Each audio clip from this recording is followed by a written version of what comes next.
Vamos continuar os estudos de Marcos, capítulo 9. E nesse ponto que nós estamos, Pedro já reconheceu Jesus como Messias e Jesus já falou sobre a sua paixão, a morte na cruz, né? Já anunciou a paixão e já convocou a todos para o seguimento da cruz dele, para todos também pegarem as suas cruzes e renunciarem ao mundo, né? E agora, 6 dias depois desse último acontecimento, Jesus levou com ele Pedro, Tiago e João, que eram os 3 apóstolos mais próximos de Cristo, né? E fez eles subirem para um lugar retirado, numa montanha alta, a sós. Então, os 3 viram Jesus se transfigurando diante deles, mudando, né? Transfigurar, né? Mudar a aparência radicalmente, né? E as suas vestes tornaram-se resplandecentes, tão brancas como nenhuma lavadeira na terra poderia branqueá-las. E então apareceram Elias e Moisés, falando com Jesus. Conversaram ali, e os 3 discípulos só olhando, né? Os 3 apóstolos. Uma hora, Pedro tomou a palavra e falou para Jesus: Rabi, é bom estarmos aqui. Façamos então 3 tendas, uma para ti, uma para Moisés e uma para Elias. Na realidade, Pedro não sabia o que dizer, porque eles estavam tomados de medo. Desceu então uma nuvem do céu que os cobriu com a sua sombra, e da nuvem saiu uma voz que falou: Este é o meu filho amado, escutai-o. E de repente, olhando ao redor, não viram mais ninguém a não ser Jesus com eles. Ao descerem da montanha, Jesus ordenou-lhes que não contassem a ninguém o que haviam visto, até quando o Filho do Homem ressuscitasse dentre os mortos. Ele, né? O Filho do Homem era o próprio Jesus. Então os apóstolos só falariam quando ele ressuscitasse. E eles guardaram para si o que foi dito, guardaram para eles, né, o que foi dito, mas discutiam sobre o que significaria esse ressuscitar dos mortos. Perguntaram a Jesus: por que os escribas dizem que primeiro deve vir Elias? E ele respondeu: de certo, né? Certamente, é isso aí. Primeiro vem Elias e restaura todas as coisas. Então vem um cara que vem restaurar o povo de Deus antes do Messias chegar, né? Antes de Jesus chegar.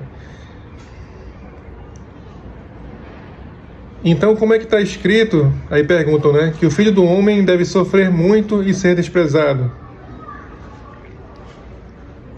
O próprio Jesus pergunta para eles, né? Ora, eu vos digo, Elias já veio e fizeram com ele tudo o que queriam, conforme está escrito a seu respeito. E esse Elias que voltou era João Batista, né? Então Jesus fala: o Elias já voltou, porque os fariseus esperavam que o Elias voltasse antes que viesse o Messias. E esse Elias que voltou era João Batista. E Jesus está dizendo que ele voltou e já fizeram tudo o que queriam com ele, tudo que estava prescrito já, né? Já estava previsto. Então, da mesma forma, ele também iria sofrer.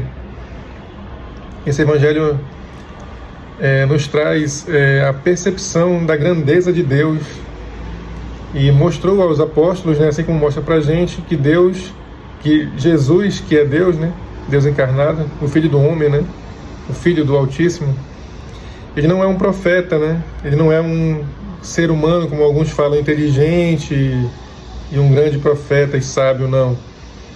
Ele realmente, né, mostrou ali a presença de Moisés e de Elias, que ele é realmente o Senhor, o nosso Senhor, o Criador. Então, não o Criador em si, mas o Criador encarnado, né? A personificação. E aí também tira a dúvida, né, com relação a aquela coisa que se falava entre Jesus e a lei de Moisés. Porque Jesus falava que ele era a própria lei de Moisés, né? E os fariseus tinham essa confusão com ele. Achavam que ele estava transgredindo a lei de Moisés, ele era contra Moisés. E na Transfiguração nós vemos Moisés falando com Jesus. Quer dizer, tudo isso já era esperado, né? Assim como Elias também, né? Então, a gente vê, o que eu sinto no meu coração, né, não é a visão teológica, mas a visão, o nosso sentimento da leitura diária, né, orante, né? Eu sinto que Jesus quis mostrar que estavam todos juntos nisso, os profetas, Moisés e o próprio Jesus, nosso Senhor, né, de uma forma pedagógica. Deus, desde o começo, ensinou de várias formas, né, ao povo o caminho do céu, o retorno à presença de Deus. Então Moisés foi uma fase, Elias representava outra fase dos profetas, e enfim Jesus. Então os três conversando. Agora imagina, né, a gente ter essa experiência de ver os três e de ver Jesus transfigurado, né, Jesus fora da natureza humana que eles estavam acostumados a ver ali. Então Jesus comprovou, ele realmente quis fazer isso para os discípulos renovarem a fé deles, os mais próximos, né? Pedro, João e Tiago. E a gente também renova a nossa fé, sabendo que isso aconteceu, que isso é a palavra de Deus. Então ele mostrou a natureza divina, o próprio Criador, o Senhor, aquele que não se revela, que ele é tudo o que existe, né?